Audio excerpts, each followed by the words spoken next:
भजमन गिरिवरधारी कुंज बिहारी श्रीनाथ जी।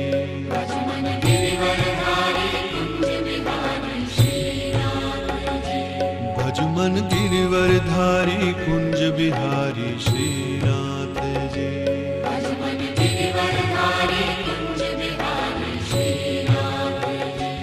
तेरी लीला सबसे न्यारी न्यारी श्रीनाथ जी।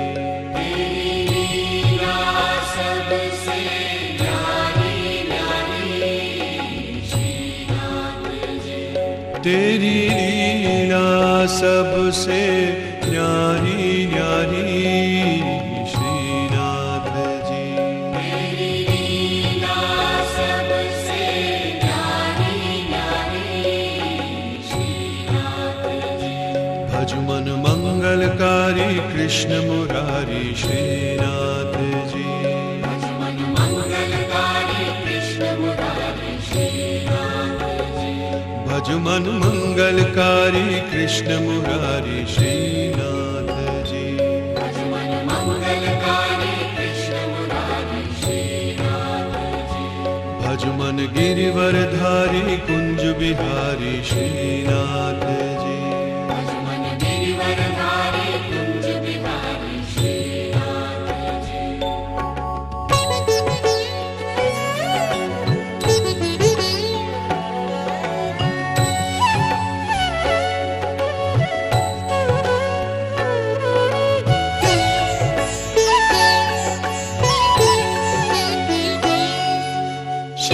श्रीकृष्णः शरणं मम।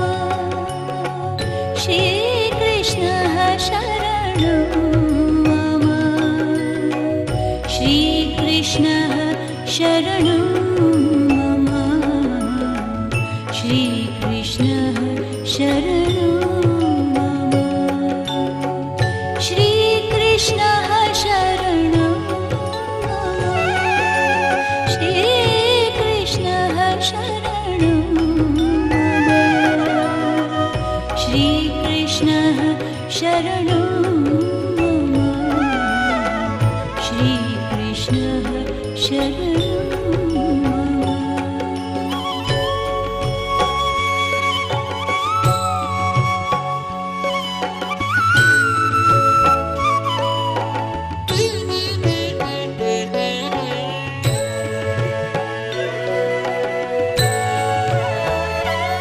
वैष्णव के प्यारे श्रीनाथ जी।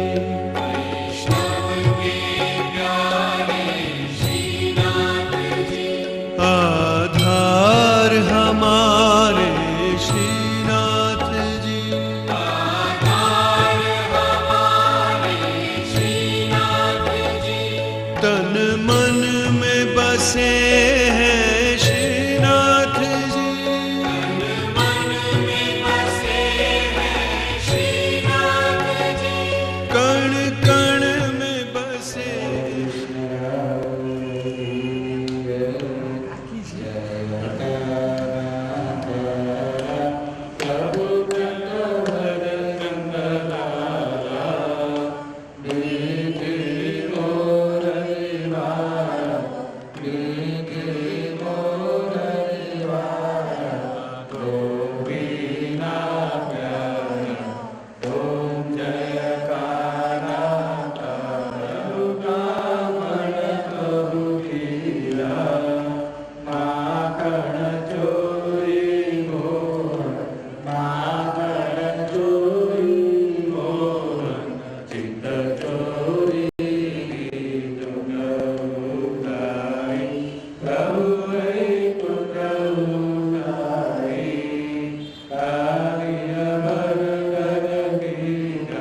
लालित चरण नारायण नारायण जय गोविंद हरे नारायण नारायण नारायण नारायण जय गोपाल हरे नारायण नारायण नारायण नारायण जय गोविंद हरे नारायण नारायण नारायण नारायण जय गोपाल हरे अच्युत शरण शरण कमल लालित चरण नारायण नारायण जय गोविंद हरे नारायण नारायण नारायण नारायण जय गोपाल हरे आकानि च पापानि जन्मान्तरदुदारिः तानि सर्वाणि नश्यन्तु प्रदक्षिणां पदे पदे सर्वस्य सर्वदासो अन्धवेश ध्यायेत्मक्रियावधू यन्तर्भगेस्य नमकाचरिमं प्रश्रुता सन्धिवयति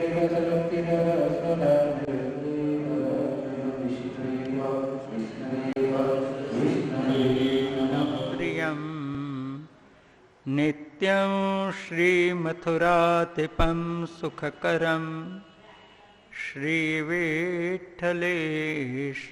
मुदा श्रीमद्वारवतीश गोकुलपति श्रीगोकुलेन्दुं विभुं श्रीमन्मन्मथमोहनं नटवरं श्रीबालकृष्णं भजे श्रीमद्वल्लभविठ्ठलौ गिरिधरं गोविन्दरायाभिधं श्रीमद्बालककृष्णगोकुलपति नाथं मृगूणं तथा एवं श्रीयदुनायकं किल घन श्यामं च तद्वंशजान् कालिन्दीं स्वगुरुं गिरिं गुरुविभुं स्वीयप्रभुश्च स्मरेत्। श्रीभागवतप्रतिपदमणिवर भावांशुभूषितामूर्ते श्रीवल्लभाभिधान तनोतु निजदाससौभाग्यं नमः श्री परमहंसास्वादितचरणकमलचिन्मकरन्द भक्तजनमानसनिवासाय श्रीकृष्णचन्द्राय नमः। परमहंसगुरवे श्रीशुकाय नमो नमः। श्रीगोवर्धनधरणचरणकमलेभ्यो नमः।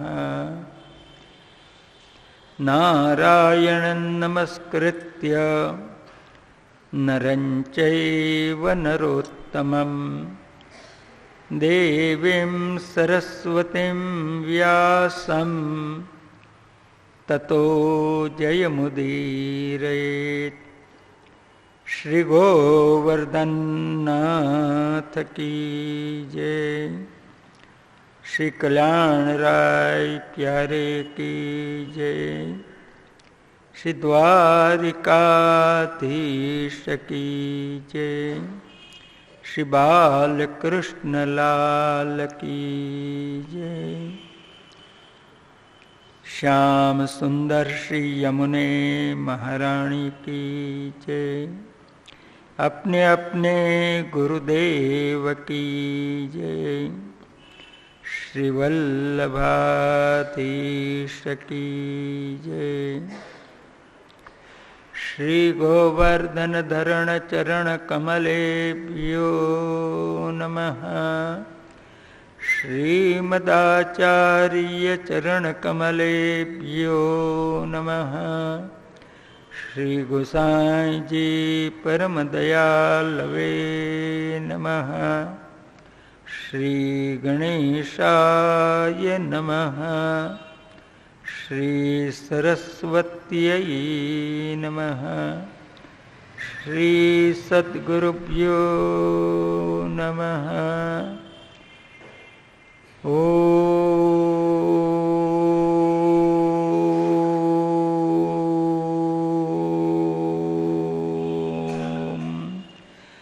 નમો ભગવતે વાસુદેવાય.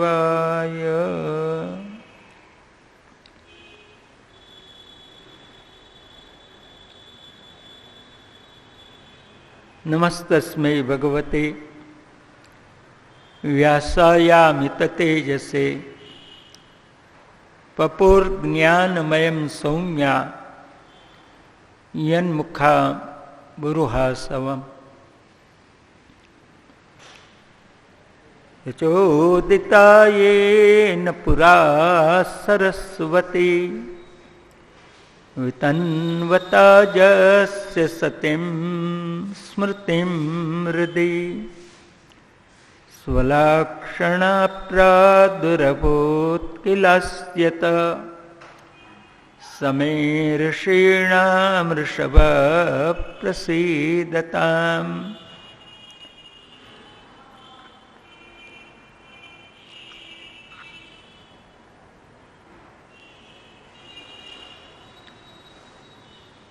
શ્રોતા અને વક્તા માટેના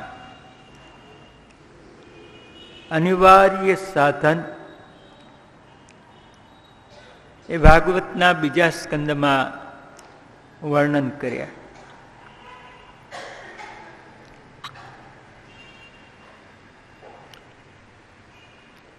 ત્રણ સાધન એવા જોઈએ શ્રોતા પાસે અને વક્તા પાસે: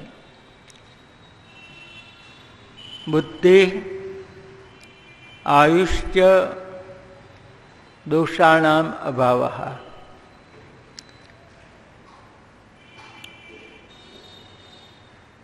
શ્રોતા અને વક્તા પાસે બુદ્ધિ જોઈએ.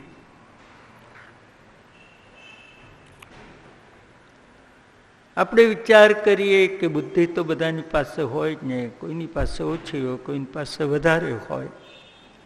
બુદ્ધિ હોય જ, પણ બુદ્ધિ આપણા જીવનમાં શું કામ કરે છે? તો કપિલ ભગવાને બતાવ્યું કે બુદ્ધિ માનવના જીવનમાં સંશયોથ વિપર્યાસ નિશ્ચય સ્મૃતિરેવ ચ. કોઈ પણ વસ્તુમાં સંશય બુદ્ધિ કરે છે. આ ચાંદી હશે કે બીજી કોઈ ધાતુ હશે, આ નિશ્ચય બુદ્ધિ કરે છે.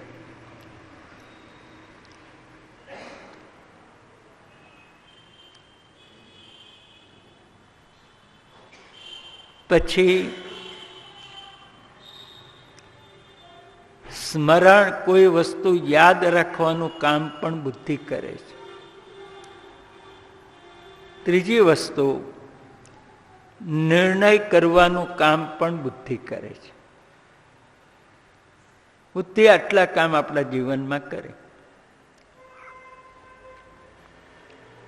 તો કોઈ પણ વસ્તુ કઈ સ્વીકારવા જેવી છે, કઈ સ્વીકારવા જેવી નથી, આ નિર્ણય બુદ્ધિ કરે. એટલે શ્રોતા પાસે પણ બુદ્ધિ જોઈએ, વક્તા પાસે પણ જોઈએ. કથામાં તો અનેક પ્રકારની કથા આવી, એમાં કઈ સ્વીકારવા જેવી કંઈ સ્વીકારવા જેવી નહીં. એ જો બુદ્ધિ ન હોય તો મુશ્કેલી થાય. બહુ જાણીતી વાત છે. રામાયણની કથા એક મહાત્મા કરી રહેલા, ઘણા બધા લોકો શ્રવણ કરે. કથાની પૂર્ણાહુતિ થઈ એટલે એક શ્રોતા આવ્યા, વક્તાને કહેવા લાગ્યા, મહારાજ, રામાયણની કથામાં બહુ જાણવા જેવું, સમજવા જેવું, બહુ આનંદ આવ્યો. અને આ કથા સાંભળ્યા પછી મેં તો એક નિયમ લીધો. વક્તાને આનંદ થયો કે ચાલો આટલા બધામાંથી એક વ્યક્તિ તો એવી નીકળી કે જેણે કંઈક લીધું, કથામાંથી નિયમ લીધો. મહારાજ, કથા સાંભળીને મેં એક નિયમ લીધો. આપે કથામાં વર્ણન કર્યું ને કે રાવણ સીતાને ઉપાડી ગયો, મરી ગયો, પણ સીતાજી રામને પાછા ન આપ્યા. આ કથા સાંભળીને મેં નિયમ લીધો, કોઈની પણ વસ્તુ લઈ આવીએ, મરી જઈએ તો પાછી ના આપવી. શું આવા ઉપદેશ માટે રામાયણની કથા છે? રામાયણના આરંભમાં એવું કહેવામાં આવે, રામાદિવત પ્રવર્તિતવ્યમ નતુ રાવણાદિવત. જો ભાઈ રામાયણમાં રામની પણ કથા આવશે, એવી રાવણની પણ કથા આવશે. પણ આ સાંભળ્યા પછી તમારે રામનું અનુકરણ કરવાનું, રાવણનું નહીં. આ નિર્ણય કોણ કરે? બુદ્ધિ હોય તો કરે, નહીં તો આવો ગોટાળો પણ થઈ જાય. પછી શ્રોતા અને વક્તાની પાસે આયુષ્ય જોઈએ. આયુષ્ય ન હોય તો શ્રવણ પણ ન થાય અને વર્ણન પણ ન થાય. એટલે આયુષ્ય જોઈએ.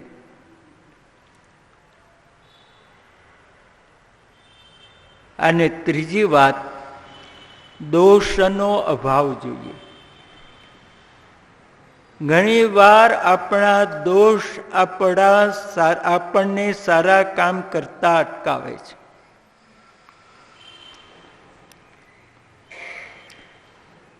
સવારના 8:30 સુધી એમનેમ બેઠા એ ફોન પાસે, કોઈનો ફોન ના આવે, અને સેવામાં બેસીએ ત્યારે જ ફોનની ઘંટડી વાગે.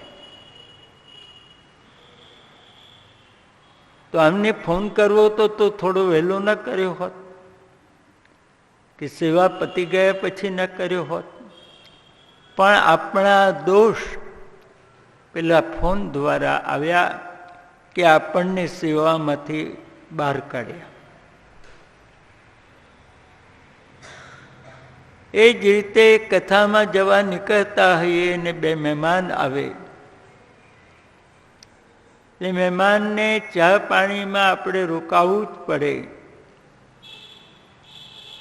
એ આપણા કથાના સમયે જ કેમ આવ્યા? કે આપણને કથાથી વિમુખ કરવા માટે.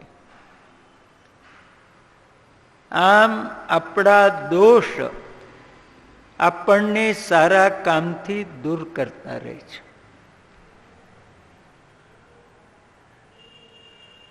એટલે દોષનો અભાવ જોઈએ, દોષ ન જોઈએ. નહીં તો નહીં આપણને એક ચિત્તથી સેવા થાય, એક ચિત્તથી કથામાં પણ જવાશે.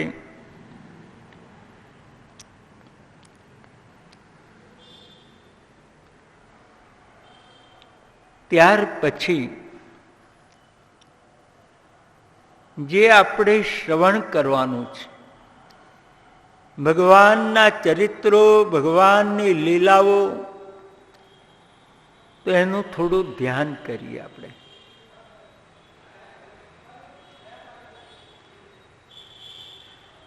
ભગવાનના 2 સ્વરૂપ છે.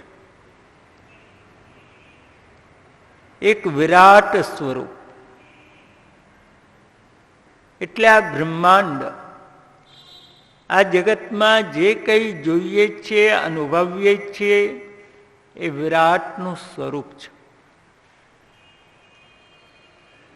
પુરાણોમાં જે પાતાલના વર્ણન છે એ વિરાટના ચરણ છે.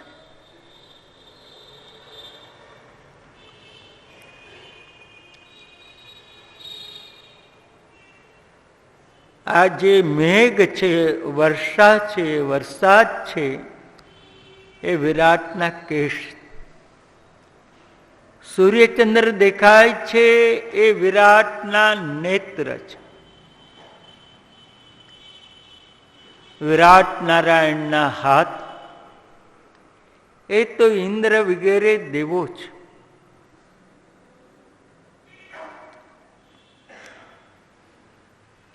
જગતમાં વહેતી નદીઓ એ તો વિરાટની નસ છે, નાડીઓ છે. હવે આપણને સમજી શકાશે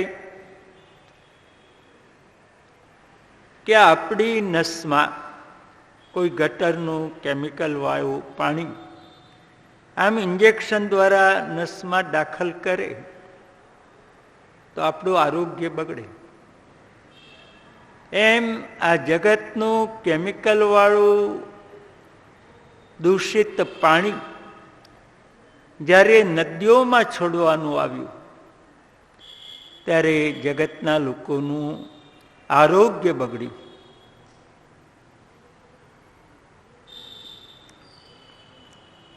સમુદ્ર એ તો વિરાટની કુખ છે. પર્વતો એ વિરાટના અસ્થિ છે.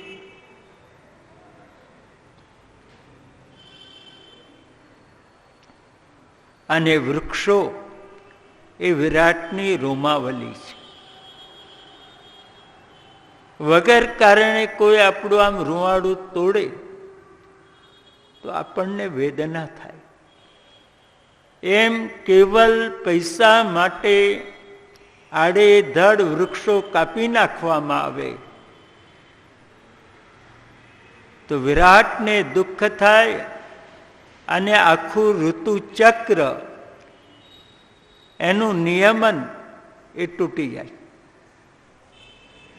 ગરમીમાંય વરસાદ પડે ને ઠંડીમાંય ગરમી પડે, આખું ઋતુ ચક્ર બદલાઈ જાય. જગતમાં જે કંઈ જોઈએ છે એ વિરાટનું સ્વરૂપ છે. ત્યાર પછી આપણા હૃદયમાં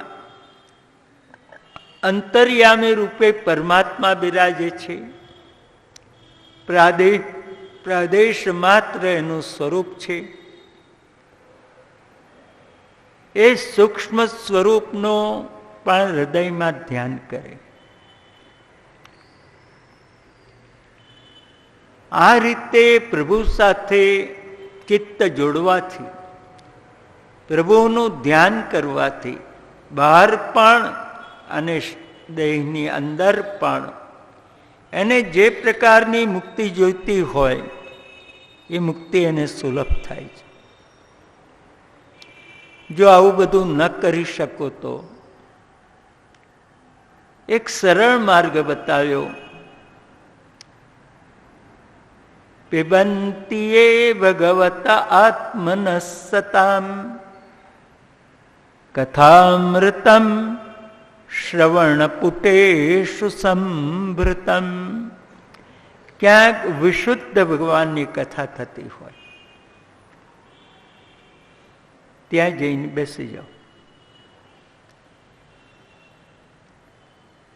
જેમ આપણે જલપાન કરીએ એટલે પાત્રમાં રહેલું જલ મુખ દ્વારા અંદર ઉતારીએ, એમ બહાર રહેલી ભગવાનની કથા કાનના પાત્રમાં ભરી અને જીવનમાં ઉતારીએ તો અંદર ગયા પછી અંદરના દોષો એ તો ભગવાનની કથા દૂર કરી દેશે.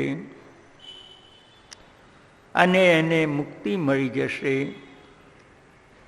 દર્દીએ મહેનત કેટલી કરવાની? બહાર રહેલી દવાને અંદર ઉતારવાની, આટલી જ મહેનત કરવાની. પછી રોગને મટાડવાનું કામ એ તો દવા કરે છે. પેલી વ્યક્તિ આમ સૂઈ રહી હોય, પણ અંદર ગયેલી દવા એ રોગને મટાડે. એમ બહાર રહેલી કથા આપણા અંતરમાં ઉતરે તો અંતરમાં ઉતરેલી કથા આપણા અંતરના સમસ્ત દોષ, રોગ એને દૂર કરે છે.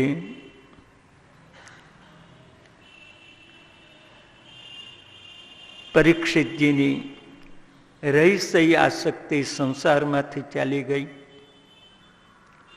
એણે સૃષ્ટિ વિષયના અનેક પ્રશ્નો પૂછ્યા.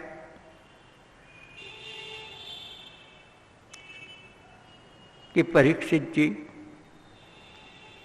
આવા જ પ્રશ્નો એકવાર નારદજીએ બ્રહ્માને પૂછ્યા હતા. અને વિદુરજીએ મૈત્રી મુનિને પૂછેલા.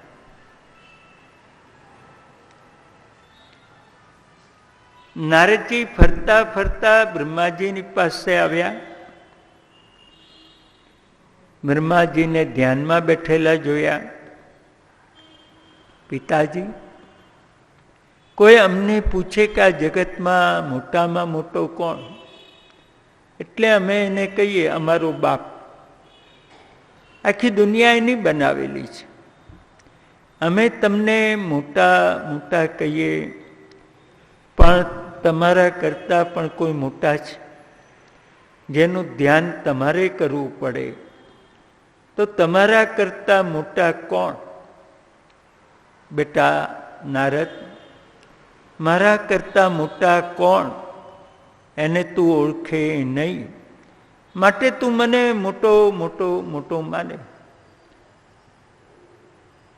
પણ મારા કરતાં મોટો એને તું ઓળખે તો તને લાગે કે એની પાસે આ તારા બાપના કોઈ હિસાબ નથી, કોઈ ગણતરી નથી. એણે જે બનાવ્યું, પૃથ્વી, જલ, તેજ, વાયુ, આકાશ વગેરે, આ બનાવવાનું સામર્થ્ય મારું નથી. હું તો ભગવાને જે બનાવ્યું એને આકાર આપવાનું કામ કરું છું. જેવી રીતે એક કારીગર માટીનું માટલું બનાવે, ઘડો બનાવે, કોડિયું બનાવે, કુંજો બનાવે, આ બધું બનાવે. પણ એ કારીગરની એ શક્તિ નથી કે માટી બનાવે. માટી તો ભગવાને બનાવી, અને ભગવાને બનાવેલી માટીમાંથી જુદા જુદા આકાર આપી જુદી જુદી વસ્તુ બનાવી. આ કારીગર કરે છે. સોનાના દાગીના એ આકાર આપે, કંઠી, વીંટી, કંગન. પણ સોનું ન બનાવી શકે. સોનું તો ભગવાને બનાવ્યું.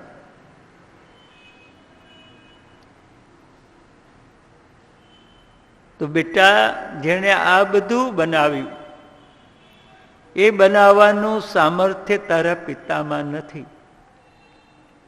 પણ સમર્થ ભગવાને જે કંઈ બનાવ્યું એને જુદા જુદા આકાર આપવાનું કામ બ્રહ્મા કરે છે. એ પ્રભુને મેં મારા હૃદયમાં પધરાવ્યો ત્યારે હું વૈષ્ણવ બન્યો છું. અને હૃદયમાં પ્રભુ પધારે એ કેવી રીતે સમજાય? તો બ્રહ્માજી પોતાનો અનુભવ કે ન ભારતી મેંગ મૃષોપલક્ષ્યતે ન વૈ ક્વચિન મે મનસો મૃષા ગતિ. જ્યારથી પ્રભુ મારા હૃદયમાં પ્રગટ સ્વરૂપે બિરાજ્યા, ત્યારથી મારે જૂઠું બોલવું હોય પણ જૂઠું બોલાતું નથી. અસત્ય વાણી એની નીકળતી બંધ થઈ જાય.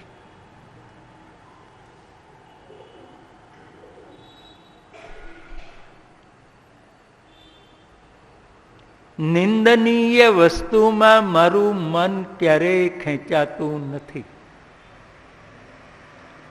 ખોટી વાતમાં મારું મન ક્યારેય જતું નથી.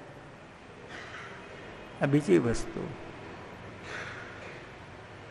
નમે ઋષિ કાણી પતંત્ય સત્પથે. મારી ઇન્દ્રિયો દુર્માર્ગે ક્યારેય પણ જતી નથી, એની ગતિ જ નથી થતી. કારણ યન્મે હૃદયોત્કંઠે બતાદ્રતો હરિ.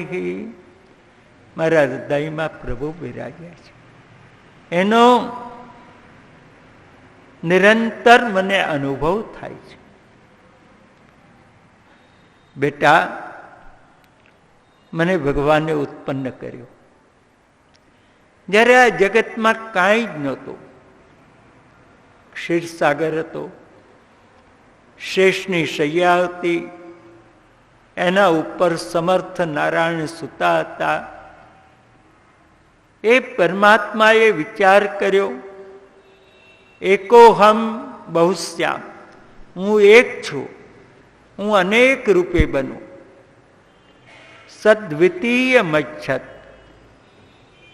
બીજા બધા રૂપ માટે એ જ ભગવાને નાભી કમલમાંથી કમલ ઉપર શ્રી બ્રહ્માને ઉત્પન્ન કર્યા. ચારે બાજુ ક્ષીરસાગરનું જલ હતું. બ્રહ્માજી વિચારમાં પડ્યા, મને ઉત્પન્ન કોણે કર્યો અને મને શા માટે ઉત્પન્ન કર્યો? આમ વિચારી રહ્યા હતા ત્યાં તો સ્પર્શેષુ યશોડશમે કવિંશમ નિષ્કિંચનાનામ નૃપયાત ધનમ વિદુહુ. પાણીમાંથી બે અક્ષર બે વાર સંભળાયા. કથી મ સુધી ગણીએ એને સ્પર્શ વ્યંજન કહેવાય. એમાં પહેલા 16મો અક્ષર અને પછી 21મો અક્ષર. બહુ થોડુંક વિચાર કરવા જોઈએ. આ ચિંતનીય વાત છે કે આખી દુનિયામાં ભારતમાં જેવા આલ્ફાબેટ્સ છે એવી દુનિયાની કોઈ ભાષામાં નથી. સંપૂર્ણ વૈજ્ઞાનિક રીતે ગોઠવાયેલા વર્ણમાળાના શબ્દો આપણી આર્ય ભાષામાં, આપણી દેવ ભાષામાં આપણે ત્યાં જ છે.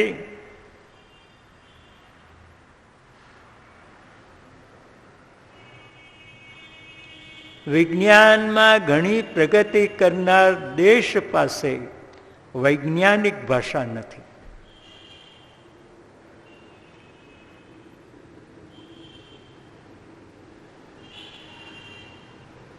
આપણે ત્યાં ક પછી ખ કેમ?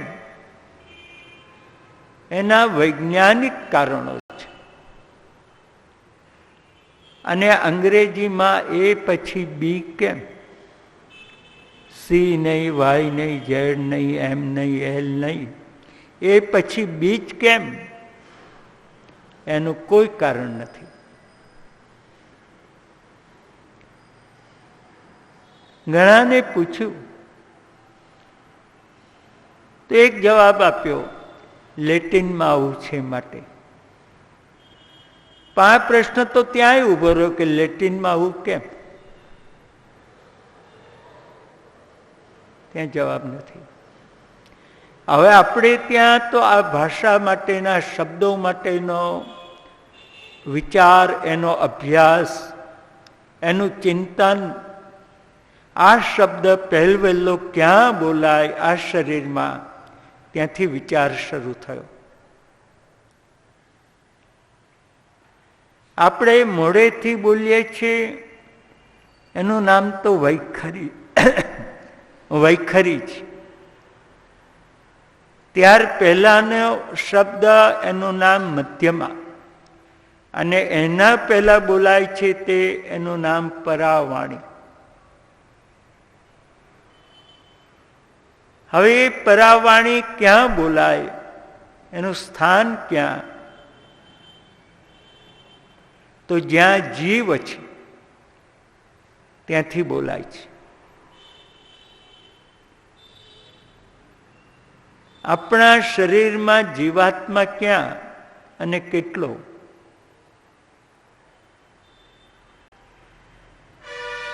સૈષ જીવ વિવર પ્રસૂતિમ, નાભીના મૂળમાં જીવાત્મા છે.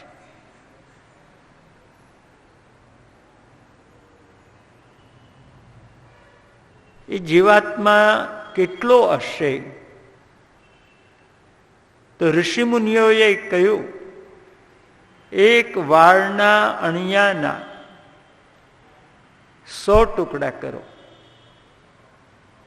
એમાં 100મા ટુકડાના 100 ટુકડા કરો, આટલો જીવાત્મા છે. એટલે એવું કહેવાય કે એક વાળના અણિયાનો 10,000મો ભાગ. તો એવું કોઈ માઇક્રોસ્કોપ બનાવીએ કે એક વસ્તુને 10,000 ગણી મોટી એનલાર્જ કરે તો વાળના અણિયા જેટલો દેખાય. પણ ન દેખાય. કેમ ન દેખાય? કે આપણી આંખ જેનામાં રૂપ હોય એને જ જોઈ શકે. પ્રકાશમાં રૂપ છે એટલે પ્રકાશ દેખાય, પણ વાયુમાં રૂપ નથી એટલે વાયુ દેખાય નહીં. અનુભવાય ખરો, પણ જેમાં રૂપ નથી એને આંખથી દેખાય નહીં, અનુભવ થઈ શકે. આમ પવનની લહેર આવે, અનુભવ થાય, પવન આવ્યો. હા, ગરમીમાં આવે પવન તો આનંદ થાય, હા સરસ પવન આવ્યો. અને ઠંડીમાં પવન આવે તો આપણને થાય ધ્રુજી ગયા. પણ પવન અનુભવથી ઓળખાય, એનામાં રૂપ નથી. એમ આ જીવાત્મામાં રૂપ નથી માટે ના દેખાય, પણ એનો અનુભવ થાય.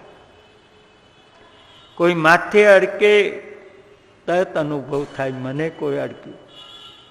પગે અડકે તો અનુભવ થાય, મને કોઈ અડક્યું. પ્રશ્ન એ થાય, આટલો નાનો સરખો જીવાત્મા અને આટલું દૂર માથું, ત્યાં અડકે તો એ જીવાત્માને અનુભવ કેવી રીતે થાય? જીવાત્મા નાભીના મૂળમાં ને કોઈ પગની આંગળીને અડકે તો અનુભવ કેવી રીતે થાય કે મને કોઈ અડક્યું? તો બહુ સરસ વેદો, ઉપનિષદ અને ભાગવતમાં સમજાવે. એક નાની સરખી દીવાની જ્યોત હોય, નાની સરખી, પણ એનો પ્રકાશ આખા રૂમમાં ફેલાયો હોય. એનો પ્રકાશ રૂમના ખૂણા ખૂણામાં ફેલાયો હોય. એમ આ આત્મા, એનો પ્રકાશ એટલે ચેતના. આત્માનો પ્રકાશ એનું નામ ચેતના.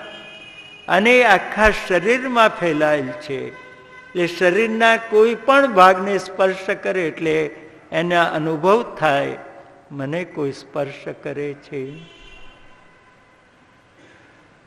કેટલું એક ઉત્તમ કક્ષાનું આ શરીરનું પણ એક વિજ્ઞાન આપણા વેદ, ઉપનિષદ, ભાગવત અને ઋષિમુનિઓએ નિરૂપણ કર્યું છે.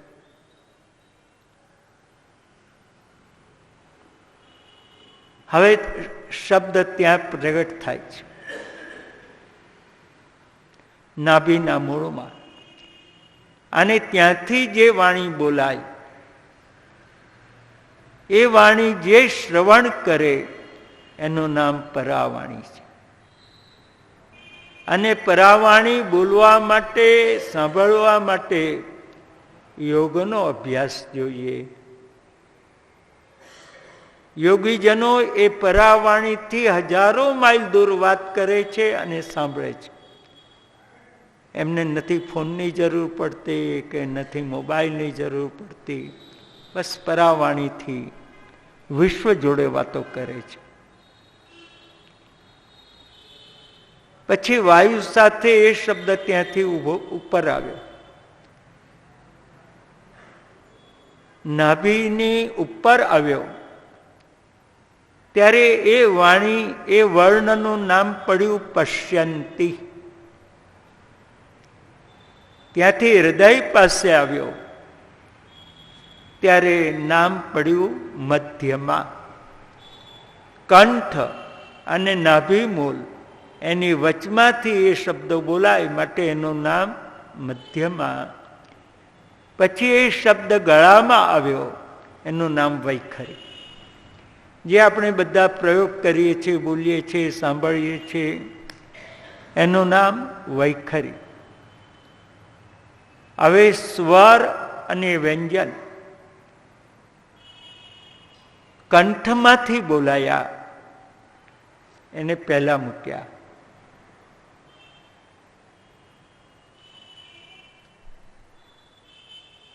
સ્વરમાં પહેલો અક્ષર અ, ગળામાંથી બોલાય છે ને જે બોલાવવાની બીજો કોઈ પ્રયત્ન નહીં, કંઠમાંથી બોલાયો અ. પછી વ્યંજનમાં ક, ખ, ગ, ઘ, ગ, ક, ખ, ગ, ઘ, આ કંઠમાંથી બોલાયા, કાંઈ પણ હલાવ્યા વિના. એટલે એને પહેલા મૂક્યા. ત્યાંથી શબ્દ આગળ આવ્યો અને તાળવામાંથી બોલાય. વાયુ, વર્ણ અને જીભ આ ત્રણેય તાળવાને સ્પર્શે તો બોલાય. ઈ, ચ, છ, જ, જ, ય. જીભ તાળવાને અડકશે તો જ બોલાશે. પછી એ શબ્દ આગળ આવ્યો ત્યાંથી વાયુ. ત્યારે મોઢાના મધ્ય ભાગને જીભ અડકે તો જ બોલાય. ટ, ઠ, ડ. આમ જીભ બરોબર મોઢાના મધ્યમાં આમ ટકોરા મારશે, ટ, ઠ, ડ, તો જ બોલાય. ત્યાંથી આગળ આવ્યા એટલે દાંત આવ્યા, અને દાંતને જીભ અડકે તો જ બોલાય. ત, થ, દ. આમ દાંતને અડક્યા જ કરશે. એ આવ્યા. ત્યાંથી આગળ આવ્યા એટલે હોઠ આવ્યા. બે હોઠ હાલે તો જ બોલાય, નહીં તો ન બોલાય. પ, ફ, બ, ભ, મ. હોઠ પકડીને તમે પ બોલી બતાવો તો માગો તે ઇનામ. હોઠ પકડીને અ બોલાશે પણ પ નહીં.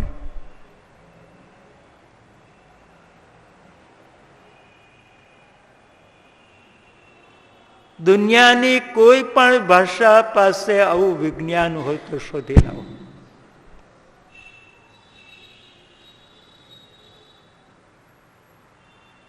નહીં મળે.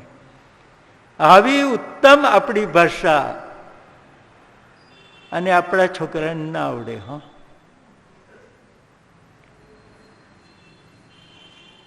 કો આ રાજી થવા જેવું ખરું કે આ દુઃખની વાત કહેવાય.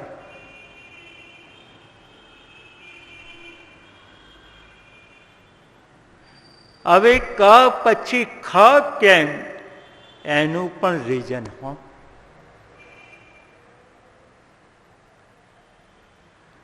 આપણા મૂળ અક્ષરો કેટલા?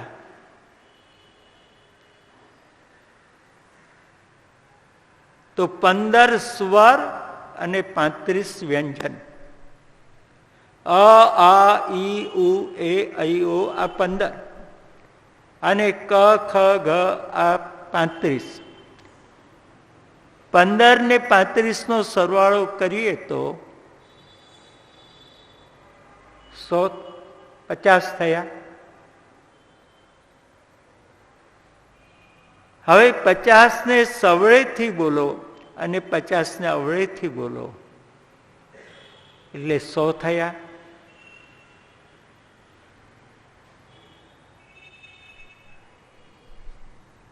પછી 4 બીજાક્ષર બીજ મંત્રો ઓમ, રેમ, શ્રીમ, ક્લીમ. ઓમ, રેમ, શ્રીમ, ક્લીમ આ બીજ મંત્રો. એમ 50 ની સાથે જોડીએ એટલે 54. અને 54 ને સવળેથી બોલ્યા અને અવળીથી બોલ્યા એટલે 108 થયા. તેથી આપણા મૂળ અક્ષરોને, મૂળાક્ષરોને, આલ્ફાબેટ્સને વર્ણમાલા આ કહેવામાં આવતા હતા. પહેલાના જમાનામાં આપણા એક મોટા કાગળ ઉપર છાપેલા આવે ત્યાં લખતા હતા વર્ણમાલા. તો એને આલ્ફાબેટ્સને વર્ણમાલા કેમ નામ આપ્યું? કે માળા ના હોય ને જપ કરવો હોય તો આ એક એક અક્ષર બોલતા જાઓ ને જપ કરતા જાઓ. અ શ્રી કૃષ્ણ શરણ મમ, આ શ્રી કૃષ્ણ શરણ મમ, ઈ શ્રી કૃષ્ણ શરણ મમ, ઈ શ્રી કૃષ્ણ શરણ મમ. આ રીતે બોલી જાઓ. પછી પાછા અવળેથી બોલો એટલે વગર ગણે તમારે 108 જપ થઈ જાય. માટે એનું નામ વર્ણમાલા.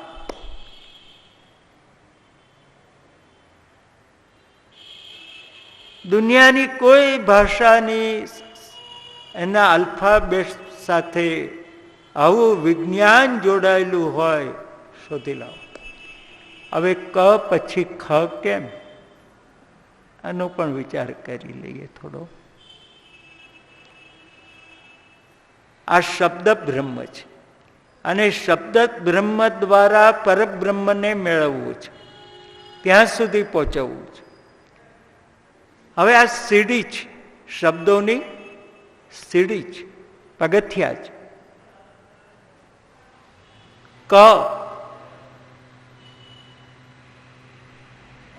ક એ બોલવામાં જરાય મહેનત નથી. સીડી પાસે પહોંચ્યા, કોઈ મહેનત નથી. હવે પગથિયું ચડ્યા, બીજો અક્ષર આવ્યો ખ. ખ બોલીએ ત્યારે મહેનત પડે છે. જ્યારે અનુભવ કરજો, હૃદયને એક ધક્કો વાગે છે. ખ ક અલ્પ પ્રાણ છે. ક બોલવામાં જરાય મહેનત નથી, પણ ખ એક ધક્કો, આમ હૃદયને શ્રમ પડ્યો જરા. એટલે હવે પાછા થોડો વિરામ કરો. ગ અલ્પ પ્રાણ અક્ષર ગ. ગ બોલવામાં કોઈ મહેનત નહીં. પાછું એક પગથી ચડો. ઘ. આ રીતે એક અલ્પ પ્રાણ અને એક મહાપ્રાણ, આ રીતે વર્ણો ગોઠવ્યા અને આ રીતે એના પગથિયા શબ્દ બ્રહ્મના એ ચડતા ચડતા ચડતા આપણે પરબ્રહ્મ પાસે પહોંચવું છે. તેથી શબ્દ બ્રહ્મનો સંબંધ પરબ્રહ્મ સાથે આપણે ત્યાં જોડવામાં આવ્યો. આ મૂળ અક્ષરો એની ગોઠવણી આ વિજ્ઞાનથી આપણે ત્યાં ગોઠવવામાં આવી. તો આજે શ્રી બ્રહ્માજીને પહેલા 16મો અક્ષર, પછી 21મો અક્ષર સંભળાયો. 16મો અક્ષર તે ત અને 21મો અક્ષર પ. આ જલમાંથી અવાજ આવ્યો, તપ તપ તપ. બ્રહ્માજી વિચાર કરે, મને કોઈ ઉત્પન્ન કરનાર છે ને મને તપ કરવાનું કહે છે. તપમાં બેસી ગયા, એમાં સમાધિ લાગી ગઈ અને સમાધિમાં વૈકુંઠના દર્શન થયા. ભાગવતમાં 2-3 સ્થળમાં વૈકુંઠનું વર્ણન છે.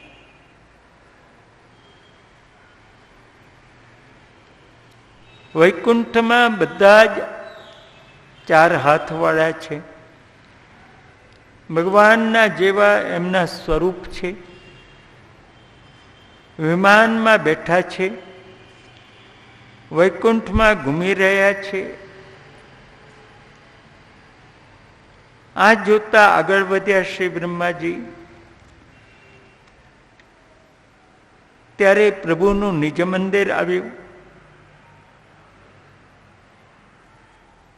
અને નિજ મંદિરમાં પહેલા શ્રી લક્ષ્મીજી આવ્યા. સોનાનો ઈંઢોળો છે, પ્રેંખમ શ્રિતા. ઈંઢોળા ઉપર લક્ષ્મીજી ઝૂલી રહ્યા છે. ચારે બાજુ સ્ફટિક મણીની ભૂમિ છે. સ્તંભમાં રત્નો છે, સુવર્ણના જેવા પીડિયા પાટિયા છે. પ્રેંખમ શ્રિતા યા કુસુમા કરાનુગૈર વિગીયમાના પ્રિય કર્મ ગાયતી. પગના ઠેકાથી આમ હિંચકે ઝૂલી રહ્યા છે. એટલે હિંચકો એ બહુ નવી વસ્તુ નથી. હા, ભગવાનના નિજ મંદિરમાં હિંચકો. અને જેના ઘરમાં હિંચકો ન હોય એને ઘૂંટણના રોગ થાય. રોજ 10-15 મિનિટ હિંચકા ઉપર ઝૂલે, પગને એક્સરસાઇઝ મળે.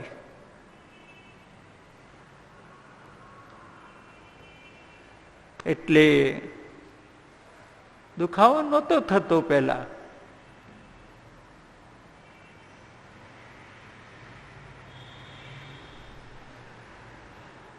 કદાચ મને એવું પણ યાદ છે કે આપના ઘરમાં હિંચકો હતો. એવું થોડું યાદ છે. આમ જતા આવતા નજર પડે એટલે શ્રી લક્ષ્મી આમ ઝૂલી રહી છે. પોતાના પ્રિયતમ પ્રભુના ચરિત્ર ગાય છે.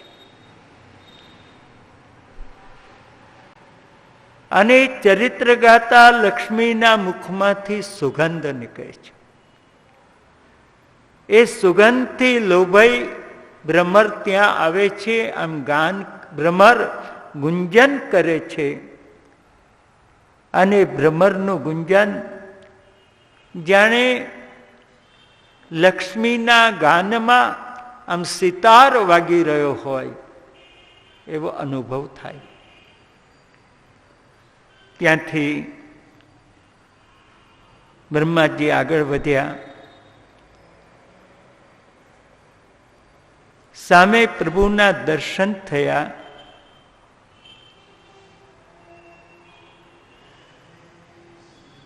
એ પ્રભુના ચરણોમાં શ્રી બ્રહ્માજી પ્રણામ કરે છે. ભગવાન કે બ્રહ્મદેવ, તમે તપ કરી મને પ્રસન્ન કર્યો. મેં સૃષ્ટિની રચના માટે તમને ઉત્પન્ન કર્યા છે. પદાર્થો મેં બનાવી રાખ્યા છે. એને આકાર આપી આ વિશ્વનું આપ સર્જન કરો. બ્રહ્માજી કે પ્રભુ, હું સર્જન કરું વિશ્વનું, પણ મારે થોડા વરદાન જોઈએ, થોડું જ્ઞાન જોઈએ, થોડી કૃપા જોઈએ. એક વરદાન તો એ જોઈએ, મારા રચેલા વિશ્વમાં આપના જેટલા અવતાર થાય એને બીજા ન ઓળખે પણ હું ઓળખી જાઉં. આ માછલું નથી પણ મત્સ્ય નારાયણ છે. આ કાચબો નથી પણ કુર્મ નારાયણ છે. આ એક વરદાન જોઈએ. બીજું, કામ કરે એની ભૂલ થાય. જે કંઈ કામ જ ના કરે એની ભૂલ ન થાય. ઘણી વાર ઘણા કે હું આવી ભૂલ નથી કરતો, કંઈ કામે ના કરતા હોય.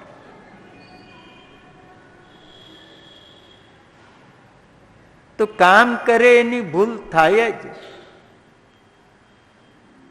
ભૂલ ન થાય એવો જગતમાં એક જ ભગવાન, કે ભગવાન ક્યારેય ભૂલ કરતો નથી. પણ ભાઈ કવિ લોકો, એ તો કહેવત એવી કે જ્યાં ના પહોંચે રવિ ત્યાં પહોંચે કવિ. એટલે કોઈ કવિએ ભગવાનની ભૂલો પણ શોધીને બતાવી હો, કે ભગવાને આટલી ભૂલ કરી. ગંધ સુવર્ણે ફલમેક્ષુદંડે,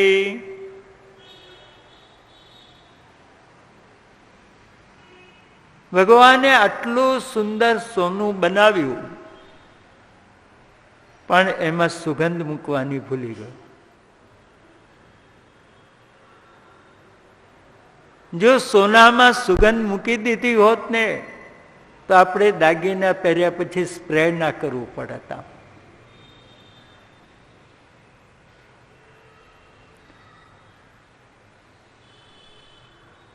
પણ ઉત્તમ સોનું બનાવ્યું પણ એમાં ગંધ મૂકવાનું ભગવાન ભૂલી ગયો.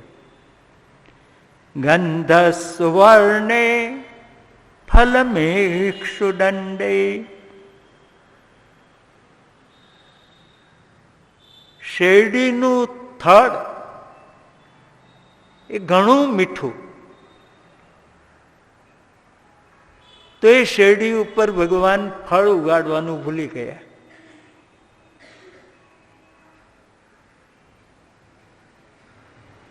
આંબાનું ચીકુનું ઝાડ, એના લાકડામાં કોઈ રસ નહીં, તો એનું ફળ મીઠું લાગે. તો શેરડી ઉપર ભગવાને ફળ ઉગાડ્યું હોત તો કેટલું મીઠું, કેટલું મધુર બન્યું હોત. પણ ભગવાન શેરડી ઉપર ફળ ઉગાડવાનું ભૂલી ગયા. પછી તો ભગવાન જેને જ્ઞાન આપે છે એને ધન આપવાનું ભૂલી જાય છે.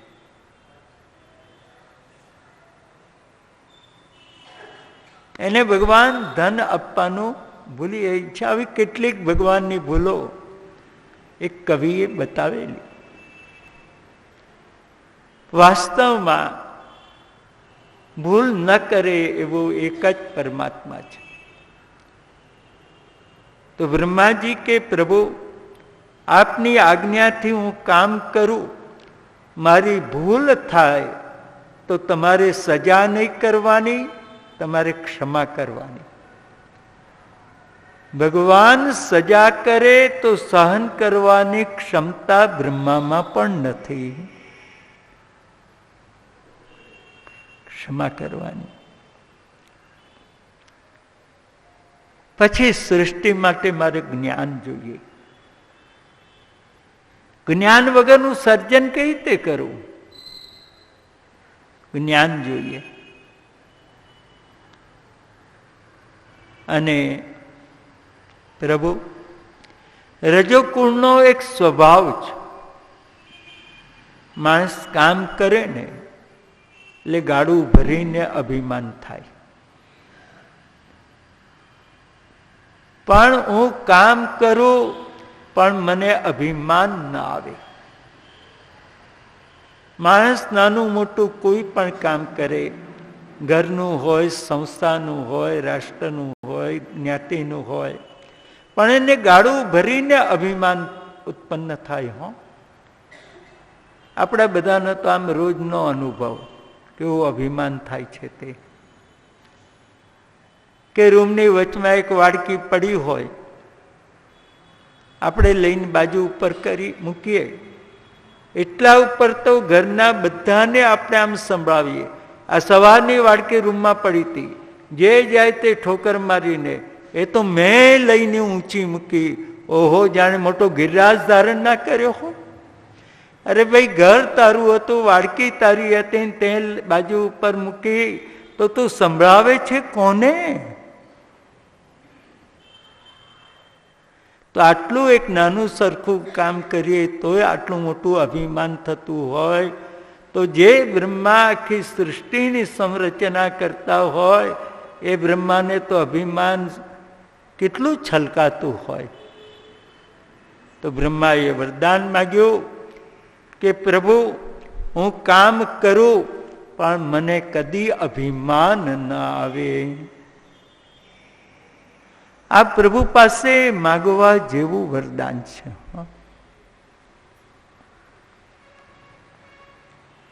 આના ઉત્તરમાં ભગવાને ચતુશ્લોકી ભાગવત કહ્યું.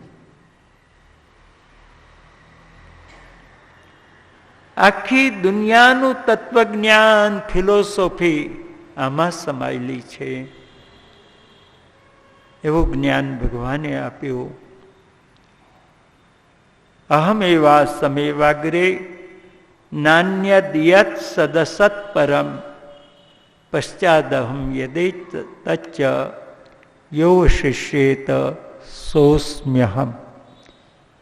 જો બ્રહ્મા, આજે જગત બન્યું નથી ત્યારે કોણ છે?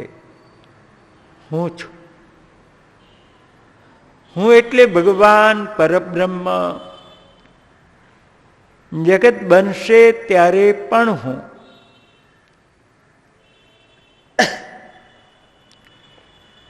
અને જ્યારે જગત નહીં રહે અને જે બાકી રહેશે તે પણ હું, મારા સિવાય બીજું કાંઈ નહીં. એક સોનાની લગડી,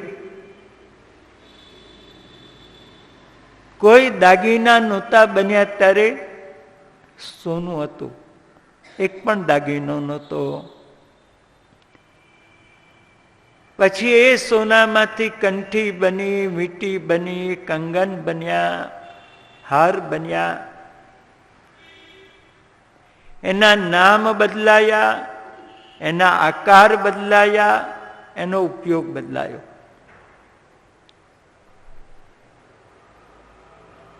પણ સોનું બદલાયું નહીં, સોનું સોનું જ રહ્યું. એનો આકાર બદલાયો, એક સોનાનો આકાર. એટલે પછી આપણે એને સોનું ના કહીએ, કંગન. એનો આકાર બદલાયો, પછી એને સોનું ના કહીએ, કંઠી. એનો આકાર બદલાયો એટલે આપણે એનું નામ પાડ્યું વીંટી. પછી વીંટી આંગળીમાં પહેરાય, કંઠી ગળામાં પહેરાય, કંગન હાથમાં પહેરાય. આ ઉપયોગ પણ બદલાયો. નામ બદલાયા, ઉપયોગ બદલાયો, આકાર બદલાયો, પણ વસ્તુ કઈ છે? મૂળ વસ્તુ કઈ? સોનું. કંગન એ પણ સોનું, વીંટી એ પણ સોનું, કંઠી એ પણ સોનું, પણ એના ઉપયોગ બદલાયા. પછી કાનમાં પહેરવા માટે ત્યાંના આકારનું સોનું જોઈએ. કાન ઉપર આમ કંગન ભરવી દઈએ, નીકળીએ, એ ચાલે નહીં.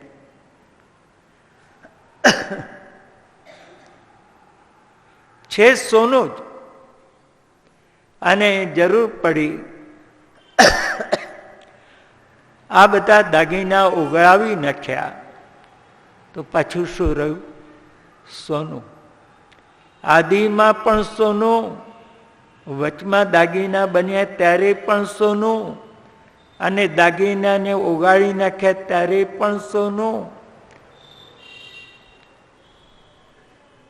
તો વચમાં જે કંઠી દેખાઈ, જે કંગન દેખાયા, આ કોઈ વસ્તુ નથી, પણ માયાએ આ જુદા જુદા સ્વરૂપ દેખાડ્યા.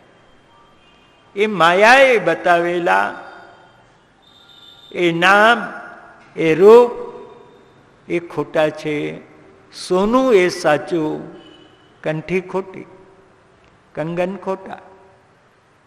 એ તો એ નામની કોઈ વસ્તુ જ નથી. અને જે નથી એ દેખાડે એનું નામ માયા.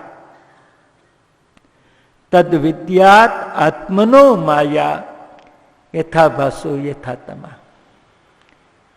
જેવી રીતે કોઈ કે મને લોટો આપો, એટલે આપણે સ્ટીલનો આપ્યો. એને કહ્યું મને સ્ટીલ નથી જોઈતું, લોટો આપો ને. તાંબાનો આપ્યો, મને તાંબુ નહીં, મને લોટો આપો ને. ચાંદીનો આપ્યો, ભાઈ મારે ચાંદી નથી જોઈતી, લોટો આપો ને. તો લોટો નામની કોઈ વસ્તુ છે નથી, એ તો એક આકાર, એનું નામ આપણે લોટો પાડ્યું. પણ વસ્તુ કઈ છે? સ્ટીલ, તાંબુ, ચાંદી. વસ્તુ તો આ છે, પણ આ એક આકાર, એવું જે હતો નહીં એવું એક નામ આવ્યું, અને જે વસ્તુ હતી એને ઢાંકી દીધી. એટલે પછી પિત્તળને પિત્તળ ન કે, આ લોટો છે. ચાંદી એ ચાંદી ન કે, લોટો છે. જે વસ્તુ નહીં તે દેખાડી, વસ્તુ હતી તે ઢાંકી દીધી. તો વસ્તુને ઓળખવા માટે વેપારીની નજર જોઈએ. વેપારી એટલે તત્વજ્ઞાનની નજર જોઈએ. આપણે લોટો લઈને વેચવા ગયા તો વેપારી લોટાની કિંમત કરે નહીં. સ્ટીલનો હોય તો કે ભાઈ સ્ટીલનો માર્કેટ ભાવ આ છે, તાંબુ હોય તો એનો માર્કેટ ભાવ આ છે, ચાંદી હોય તો એનો માર્કેટ ભાવ આ છે. આપણે એને કહીએ હું ચાંદી વેચવા નથી આવ્યો, હું તો લોટો વેચવા આવ્યો. અરે તમે એને લોટો કહો કે જે કહો તે, પણ છે તો ચાંદી જ ને, અને ચાંદીનો ભાવ અત્યારે આ છે. તો વેપારી એ લોટાને નહીં જુએ, એ વસ્તુને જોશે. આ ચાંદી છે, આ તાંબુ છે, આ પિત્તળ છે, ને એની કિંમત આ. એમ જેની પાસે તત્વજ્ઞાનની નજર છે એને પેલો લોટાનો આકાર નહીં, મૂળ વસ્તુ દેખાય. એમ જેણે જ્ઞાનની અને ભક્તિની દૃષ્ટિ સિદ્ધ કરી, એને આ જુદા જુદા આકાર નહીં દેખાય. એમાં રહેલો પરમાત્મા એ જ એને દેખાશે, એને બીજું નહીં દેખાય. આ રીતની આખા વિશ્વનું તત્વજ્ઞાન આ શ્લોકોમાં ભગવાને બ્રહ્માજીને આપ્યું. તત્ એટલે ભગવાન. એ દરેકમાં રહ્યું એનું નામ ત્વ. અને દરેકમાં રહેલા ભગવાનને ઓળખવો, સમજવો, જાણવા પ્રયત્ન કરવો, એનું નામ તત્વજ્ઞાન.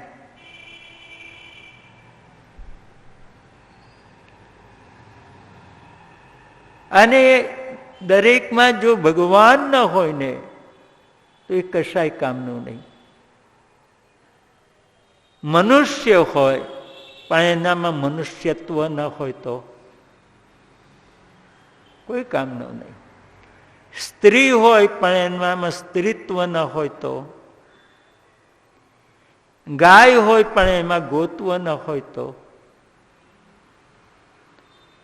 તો દુનિયાના દરેક વસ્તુમાં ત્વરૂપે બિરાજમાન ભગવાન, અને એ ભગવાન જો એમાં ન હોય તો એ વસ્તુ કશાય કામની નથી આવતી. આ તો બહુ ટૂંકમાં આ વાત કરી,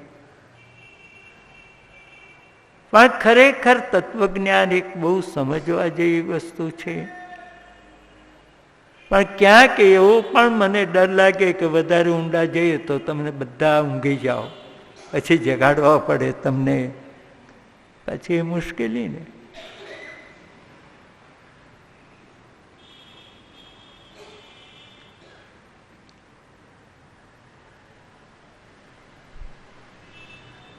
તો બેટા નારદ, પરીક્ષિત, તમે જેવા સૃષ્ટિ વિષયના પ્રશ્નો કર્યા એવા જ પ્રશ્નો એકવાર તીર્થયાત્રામાં નીકળેલા વિદુરજીએ મૈત્રેય મુનિને પૂછ્યા. તો ઘર છોડીને શ્રી વિદુરજી તીર્થયાત્રામાં કેમ નીકળ્યા? શું ઘર છૂટે એવી વસ્તુ છે?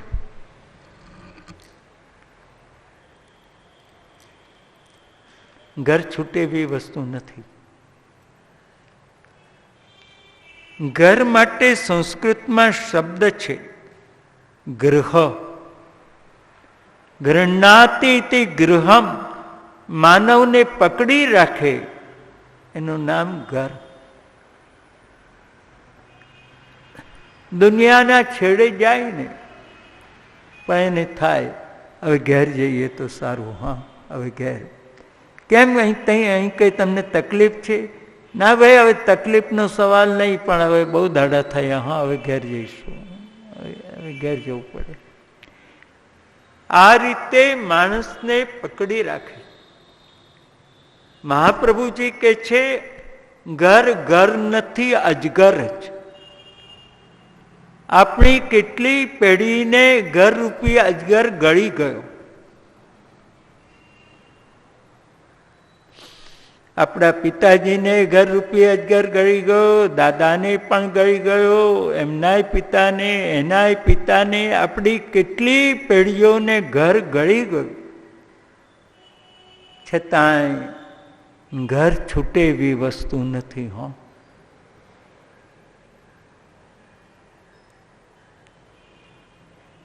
અને ઘણાને તો ઘરનો એવો મોહ ને તે પાછા બધાને કે હા મને હોસ્પિટલમાં ના મરવા દેશો, હા મને ઘેર લઈ જજો, મને ઘેર લઈ જજો, હા મને દવાખાને નહીં. અરે ભાઈ, દવાખાને મરો કે ઘેર મરો એમાં શું ફેર?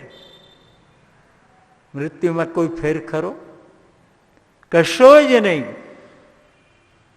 પણ એટલો બધો ઘરનો મોહ હોય તે પાછા એમને દવાખાનેથી ઘેર લઈ આવે, પૂરું ભાન ના હોય એટલે પાછા કે જુઓ હા તમને ઘેર લઈ આવ્યા, આ તમારો રૂમ. એટલે પાછા બેભાન અવસ્થામાં પેલા પાછા માથું હલાવે. આમ માથું હલાવે. કેટલો બધો ઘરનો મોહ છે માનવને.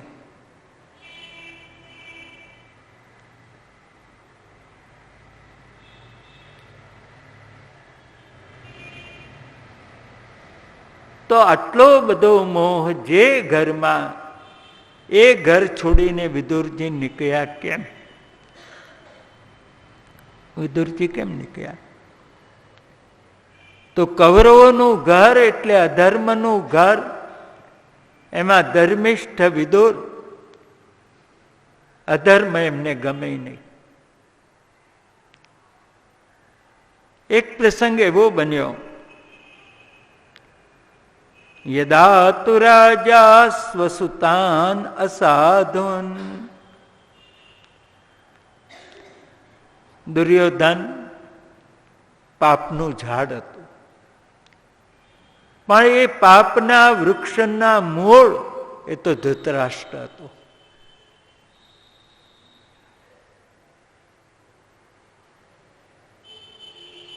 ધૃતરાષ્ટ્રે દુર્યોધનના પાપના કાર્યોમાં સંમતિ ન આપી હોત તો દુર્યોધન આટલો પાપી ન બન્યો હોત.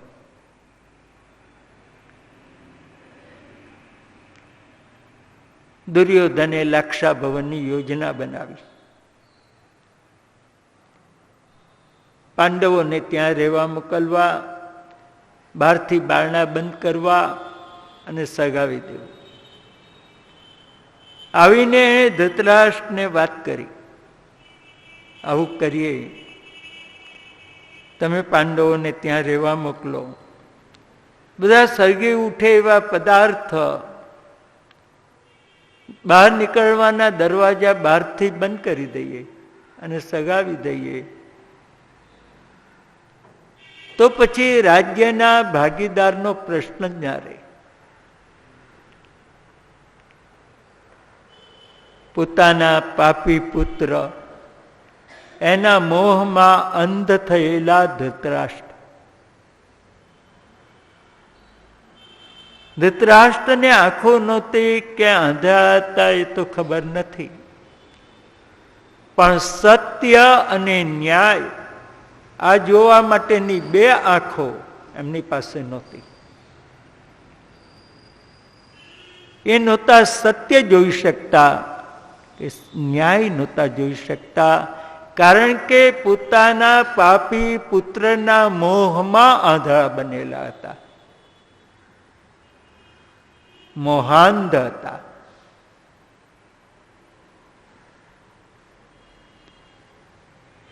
લે ધૃતરાષ્ટ્રે જવાબ આપ્યો, જો બેટા તારે આવા બધા કામ કરવા હોય ને તો તારે મને કહેવા નહીં. હા, તારે મને ના કહેવા, તું જાણે તારું કામ જાણે.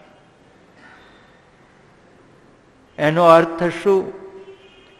કે તારા આ કામમાં મારી સંપૂર્ણ સંમતિ છે.